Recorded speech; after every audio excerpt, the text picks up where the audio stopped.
उसको आप अंदर ही अंदर मानसिक जाप करना होता है, ये मन से, क्योंकि मन ने 52 अक्षरों को पकड़ रखा है। 52 अक्षरों को पकड़ रखा है, इसीलिए ये 52 अक्षर दिए जाते हैं ताकि वो 52 अक्षर छूट जाए। मुंह से नहीं जपना है। हाँ, शुरुआत में जप सकते हो, क्योंकि एक बार पटरी पे आ जाए गाड़ी, क्योंकि मन में बंदा भूल जाता है। मुंह से जपेगा तो एक बार गाड़ी आ जाएगी पटरी पे, एक बार आ गई तो बस फिर चलेगी। फिर मुंह वाला काम बंद, मन वाला काम शुरू। और जब बार बार बार बार बार बार जपते रहोगे तो सारे नाम जितने भी हैं, जो भी आज से पहले ले रखे थे, वो सब छूट जाएंगे, सब भूल ही जाओगे अपने आप। मंत्र तंत्र जंतर चालीसा वालीसा जो कुछ भी है आज तक, जो भी याद किया, जो भी, सब दिमाग से निकल जाएगा और केवल सार शब्द की आदत पड़ जाएगी। मालिक को पहचान के बाकी सबसे छुटकारा मिल जाएगा।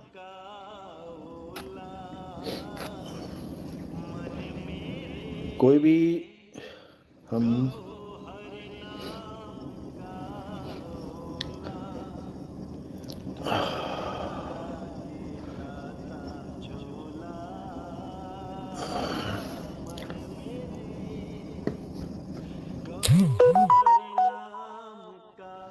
Doctor JP Singh, Sai Bandagi Satnam Guruji, I am listening your satsang from yesterday and I am surprised to listen. I want to meet you Guruji, Dehradun Uttarakhand India. आप थोड़ा सा वेट करें। आई स्पेंड 20 years in राजस्वामी Beas and 12 years in Sai Bandagi, but अभी तक शांति नहीं मिली, क्योंकि मिलेगी भी नहीं। यू हैव चूजन, इसलिए आप चाहे सारी उम्र वहां बर्बाद कर दो, शांति मिलेगी भी नहीं।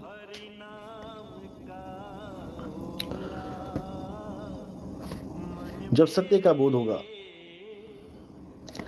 परम शांति तभी मिलेगी, इसके अलावा कोई ऑप्शन ही नहीं है। और सत्य के बारे में जानने के लिए आपको पहले सत्संग सुनने पड़ेंगे। बिन सत्संग विवेक न होई, और राम कृपा बिन सुलभ न सोई। राम की कृपा होगी तब सत्संग समझ में आएगा।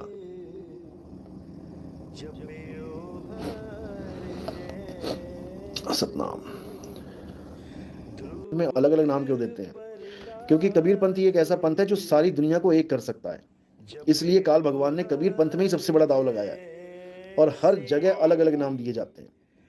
लेकिन कबीर साहब की जब आप वाणियां समझेंगे तो आपको पता लग जाएगा कि अलग अलग तो छोड़ो, दो गुरु भी एग्जिस्ट नहीं कर पाएंगे एक जगह। एक ही गुरु रहेगा पूरे संसार का। अगर कबीर साहब के सिद्धांत पे चल पड़े तो एक गुरु पूरे संसार को उतार सकता है कबीर साहब के सिद्धांत से। उसमें दो गुरु की जरूरत ही नहीं है, दो गुरु की जरूरत नहीं है। लेकिन ये 2 3 4 5 नाम लेके बैठे हुए हैं सारे, क्या किया जाए। लेकिन कोई बात नहीं, अब बहुत विवेक जाग रहा है लोगों का, गांव जाग रहा है। जब मैं जाता हूं पता लगता है गांव में लोग सत्संग कर रहे हैं, गांव में जागृति ऐसी कर रहे हैं कि क्या बताऊं। हमारे भक्तों की एक तो शाबाशी देनी पड़ेगी इनको। शाबाशी देने में भी डर लगता है भाई। एक को शाबाशी दी थी, वाह वाह लिख दिया था, वो भारी पड़ रही है शाबाशी। सही बोला था किसी ने कि पिता को हमेशा टाइट ही रहना चाहिए। ये लाड प्यार वाला काम माँ को ही सौंप दो। पिता लाड प्यार देने लगा तो बच्चा बिगड़ जाएगा। पिता को टाइट रहना चाहिए, टांग खींचते रहे बार बार बच्चे की, लफाड़े मारता रहे उसके, ताकि सीधा रहे। वाह वाह करके एक बार गलती करी, आज तक भुगत रहे। सतनाम। तो कहां पे थे? पूरे संसार को एक ही गुरु काफी है और एक ही गुरु सारे संसार को रास्ता दिखा सकता है।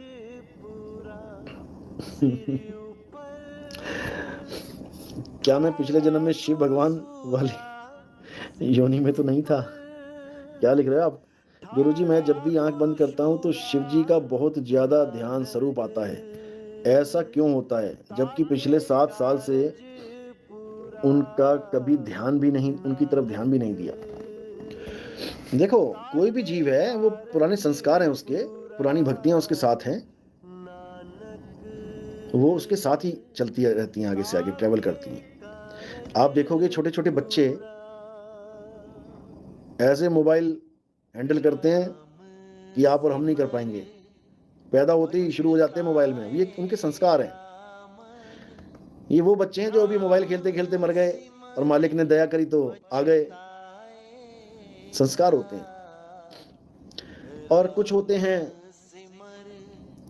हमारा इन्वायरमेंट, कि कैसा इन्वायरमेंट है। अब आपका भक्ति वाला इन्वायरमेंट है, आप खूब भक्तों के पास गए हो, बाबाओं के सत्संग सुने हैं, खूब लीलाएं देखी हैं, और त्रिकुटी में ध्यान लगा रहे हो, तो वो तो है ही शिव नेत्र खोलने की बात है। तो निरंजन की लीला है, कुछ भी कर सकता है, पर आपको ध्यान नहीं देना चाहिए।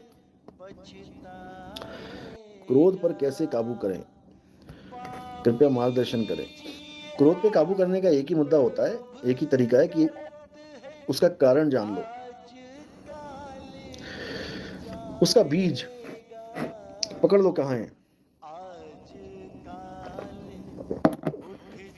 किस कारण से क्रोध आ रहा है, कारण पे काम करो। क्रोध दो प्रकार का होता है, एक क्रोध मैं भी करता हूं, और एक क्रोध दुनियावी क्रोध होता है। एक पिता, एक गुरु, एक माँ जब अपने बच्चों पे, अपने शिष्यों पे क्रोध करता है, तो वो क्रोध प्रेम का ही एक रूप होता है। आप नहीं चाहते कि आपका बच्चा बिगड़ जाए, आप नहीं चाहते कि आपका बच्चा गलत हरकतों में पड़ जाए। एक गुरु नहीं चाहता कि उसका शिष्य किसी गलत चक्कर में पड़ के लक्ष्य 84 में भटकता फिरे, इसलिए वो क्रोध करता है। वो डांट भी लगाता है, फटकार भी लगाता है, सुधरने के मौके भी देता है। अगर कोई ना सुधरे तो कान पकड़ के बाहर भी कर देता है क्लास से, कि निकल यहाँ से। उसके पीछे भी उसका प्रेम छुपा होता है। उसको तो क्लास से बाहर कर दिया, वो तो सबको दिखाई दे रहा है कि क्या प्रेम होगा इसमें, अगर इतना ही प्रेम था तो बाहर क्यों कर दिया। अब वो प्रेम किसके लिए है, दूसरे बच्चों के लिए।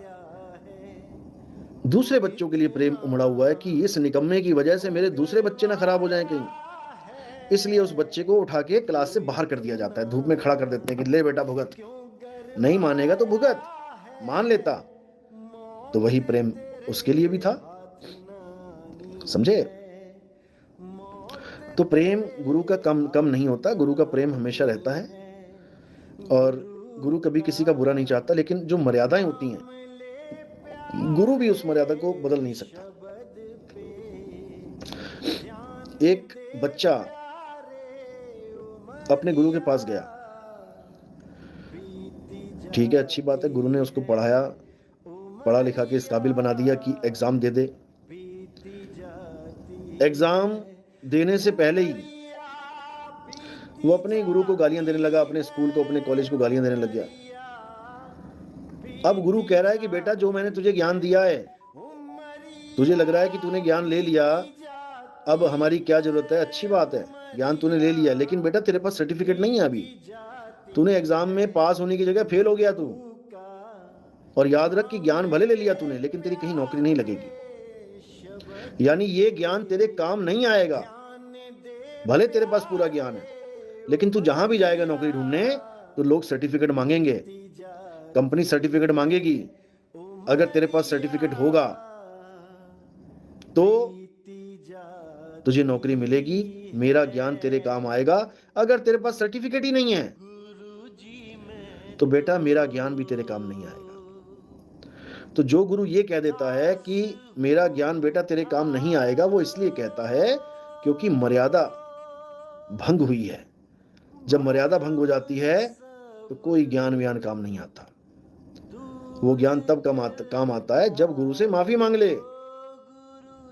और माफी का भी बता दूं, ऐसे भी ड्रामे बैठे हैं जो कहते हैं अरे माफी का क्या है, मांग लेते हैं, हम कौन सा सुधर जाएंगे। ऐसे भी बैठे हैं जो बार बार माफी मांगते हैं और उसके बाद फिर वही गलतियां करते हैं, और ये हुई हैं। मैंने कुछ लोगों को माफ भी किया कि चल प्रेम है, माफ कर दिया, लेकिन गलती सुधार ले भाई। हाँ हाँ गुरुजी अब नहीं करूंगा, गुरुजी अब नहीं करूंगा, छोटा बन के रहूंगा, अब नहीं करूंगा, मान बढ़ाई का कीड़ा नहीं पलने दूंगा, छोटा बन के रहूंगा। स्क्रीनशॉट पड़े हैं मेरे पास। पैरों की धूल बन के रहूंगा, घास बन के रहूंगा। और उसके बाद काल निरंजन ने दिखा दिया खेल अपना, आ गया विराट रूप में। गुरु तेरी ऐसी की तैसी, गुरु तू गुरु नहीं है, तू ऐसा है, तू वैसा है। इसी को मैंने कहा था बेटा कि काल निरंजन छुपा हुआ है, और मैंने ये भी कहा था इस काल निरंजन को धोऊंगा अच्छी तरह। स्क्रीनशॉट अभी भी पड़े हैं। बिल्कुल, धोऊंगा मतलब मारूंगा नहीं। मारना तो हमारे मर्यादा के बिल्कुल खिलाफ है। हमारी मर्यादा में भी ये नहीं आता, किसी को गालियां देना, झगड़े करना, मारना। और अगर कोई तुम्हें मारे तो तुम कानून का सहारा लो। अपने भक्तों को बोल रहा हूं मैं, अपने शिष्यों को, अगर कभी ऐसा मौका होता है कि कोई तुम्हें मार रहा है तो तुम कभी पलट के कुछ ऐसा मत कर देना कि तुम्हें बाद में सारी उम्र पछताना पड़े। कई लोग गुस्से में आके ईंट उठा के मार देते हैं सिर में किसी के, पता लगा वहीं एक्सपायर हो गया बेचारा, अब तुम भी जाओ जेल में और तुम्हारे घर वाले भी परेशान हुए सारी उम्र। कभी ऐसा मत करना। अगर कोई तुम्हें मारने आ रहा है और वो निहत्था है तो क्या कर लेगा, घूसे मार लेगा, झापड़ मार लेगा, सह लो बेटा। उसके बाद एफआईआर दर्ज कराओ, उसको उठवाओ, फिर अच्छी तरह तसल्ली करवा दो, फिर तो पूरी कसर निकलवा लो, लेकिन कानून से, कानून नहीं तोड़ना है। याद रखना इस बात को। कोई बात नहीं, किसी ने आके झापड़ मार लिया, कोई बात नहीं, पिता ने भी मारा है, बाप ने भी कई बार मारा है, माँ ने भी खूब लट्ठम लट्ठा किया है कई बार, कोई बात नहीं, सह लो, लेकिन उसके बाद ऐसी कसर निकालो कि घुटने घुटने तक माफी मांगे लेट के। हाथ मत उठाना, ये नसीहत है मेरी। क्योंकि बहुत से लोग ऐसे हैं जो फोन भी करते हैं, गुरुजी गुस्से में मुझसे ऐसा हो गया, कत्ल हो गया। कत्ल वाले भी हैं, गुरुजी आपका सत्संग सुनता था, पता नहीं क्या हुआ, कैसे दिमाग घूम गया, मैंने बंदे की गोली मार दी, जेल से रिहा होके आया हूं, दूसरी दीक्षा दे दो। ऐसे भी हैं भाई, बिल्कुल गलती नहीं करना। ये जिस देश में आप रहते हैं वो कानून सबसे ऊपर है। अगर कोई कानून तोड़ता है तो ठीक है, आप उसको कानून से लपेटे में लो, ना कि आप भी कानून तोड़ दो। फिर दोनों में फर्क क्या रहा? कोई फर्क नहीं रहा। समझे? तो अच्छी तरह विचार लो, विवेक लगा लो, क्योंकि ये जीवन है, मनुष्य चोला बार बार नहीं मिलता, इसको लेखे लगा लो। नहीं बोलना चाहते, क्योंकि अगर कोई गलती हुई है तो उसकी पहले माफी मिलेगी, तब आगे भक्ति स्टार्ट होगी आपकी। तो अगर किसी से भी कोई गलती होती है, कोई भी शिष्य है, तो उसको छुप के नहीं बैठना है कि मैंने गलती कर ली, छुप के बैठा रहूंगा, भक्ति करता रहूंगा, पार हो जाऊंगा। पहले माफी मांगनी होती है, बिना माफी मांगे आगे कुछ होने वाला नहीं है। बिजली का कनेक्शन घर में लगा है ना, चोरी करते पकड़े गए, बिजली की फाइन आ गया सामने, नहीं भरा तो कनेक्शन कट जाएगा, मीटर घर में ही लगा रहेगा लेकिन बिजली नहीं आएगी। मीटर घर में लगा रह जाएगा, बिजली नहीं आएगी। जब भुगतान भुगत लोगे तब आगे सप्लाई आ जाएगी। इसलिए कोई भी गलती होती है तो अपने गुरु से नहीं छुपानी है, कोई गलती होती है वकील से नहीं छुपानी है, कोई बीमारी लगी है डॉक्टर से नहीं छुपानी है, जो है बोल दो, इलाज तभी होगा भाई। सुनेंगे कहां से? सारा ध्यान तो नेगेटिविटी में है, पूरा दिमाग नेगेटिविटी से भरा पड़ा है, पॉजिटिव बातें कहां समझ में आएंगी? नेगेटिविटी में ऐसा दिमाग उलझा पड़ा है कि सारा दिन नेगेटिव नेगेटिव नेगेटिव। और उसके बाद क्या होगा? कहां से निकलेंगे ये?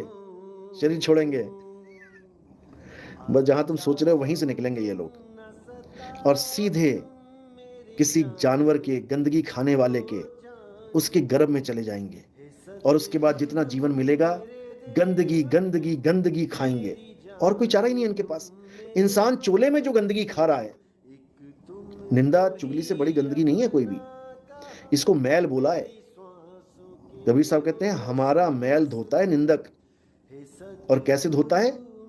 चाट चाट के, गंदगी चाटता है ये। तो जो इंसान चोले में मैल धो रहा है चाट चाट के, तो जब वो जानवर चोले में गया तो क्या क्या धोएगा? ये होना है, मजाक नहीं चल रहा यहां पे, ये होना है। और नेगेटिव लोगों के साथ तो ये होना ही होना है। इसलिए पॉजिटिविटी लाओ, जो भजन दिया है करने को भक्ति करो। तुमने भक्ति नहीं करी हमारे पंथ में आके, इसलिए तुम्हारी दुर्गति हुई है। जो भक्ति नहीं करता है उसकी दुर्गति होती है, भाग जाता है, या पंथ छोड़ देगा या बकवाद में पड़ जाएगा, एक ही काम करेगा, होनी बर्बादी है दोनों से। तो पॉजिटिविटी लेके आओ जीवन में, अच्छे अच्छे विचार लो, सबके लिए अच्छा सोचो, तब जीवन सुधरेगा। नहीं तो तुम्हारे विचार ही तुम्हें नरक में धकेल देंगे। याद रखना इस बात को। जो मैं 52 52 52 52 कर रहा था, ये 52 तुमने ऐसा पकड़ लिया है कि ये 52 ही तुम्हें गर्भ में लेके जाएगा। तुम 52 का डोरा तोड़ नहीं, तुम 52 के डोरे में जोड़ पे जोड़ लगा रहे हो। और मेरा कुछ नहीं जाने वाला, मेरा कुछ नहीं जाने वाला। लेकिन तुम 52 के जाल में ऐसे फंस गए कि अब बेटा निकलना नामुमकिन है। ये वाहवाही, ये तालियां बजाना, ये ग्रुपबाजियां करना सब धरी की धरी रह जाएंगी, और तुम अनंत युगों के लिए, बार बार जन्मने, बार बार मरने के लिए तुम किसी माँ के गर्भ में जाके पड़ोगे, किसी जानवर की योनि में जाके पड़ोगे। तुम्हारे 2 कान लंबे लंबे, पिछवाड़े पे पूंछ उग जाएगी, 4 पैर लेके आओगे, फिर क्या रह जाएगा? क्या रह जाएगा जीवन में बताओ? गाय की गर्दन काट के रख रखी है सजा के टेबल पे, बकरों की गर्दन काट के रख रखी है बेचने के लिए, तुम्हारी भी काट के रख देगा कोई, क्या रह जाएगा? तुम भले मुझे गालियां दो, मुझे कोई फर्क नहीं पड़ता, लेकिन मेरा काम है तुम्हें फिर भी समझाना। गुरु का काम होता है बिगड़े हुए शिष्य को भी रास्ता बताना, डुबाना नहीं। और अगर मैं कुछ कहता हूं ऐसी बात जो तुम्हें कड़वी लगती है, वो केवल मर्यादा में, मर्यादा को तोड़ने की सजा है जो भी मैं कहता हूं। और वो मेरे कहने से खत्म नहीं हो जाएगी कि गुरुजी तो हमें श्राप देने लग गए। भैया मैं नहीं देता श्राप किसी को, ये मर्यादा खुद श्राप दे देती है अगर इसको भंग कर दिया जाए तो, इतना समझ लो। इसलिए मर्यादा में रहना है। गुरु को सिर पे राखिए, चलिए आज्ञा माही। आज्ञा तो मान नहीं रहे हो, मर्यादा तुम रखते नहीं हो। गुरु को सिर पे रख के क्या करोगे फिर? गुरु सिर पे बैठा रह जाएगा और तुम गुदा चक्कर से बाहर निकल जाओगे, मरते हुए तुम्हारी लैट्रिन निकल जाएगी, उसका क्या फायदा? गुरु तो जन्मों जन्मों से तुम्हारे सिर पर बैठा हुआ है, लेकिन फिर बार बार मर रहे हो, बार बार जन्म रहे हो। ऐसे ही अब होता जाएगा, उसमें क्या बड़ी बात है? तो सुधार कर लो और भक्ति करो। माफी तो नहीं मिलेगी अभी, लेकिन भक्ति करो। माफी तो तब मिलेगी जब घुटनों पे आओगे। भक्ति करो। चलो।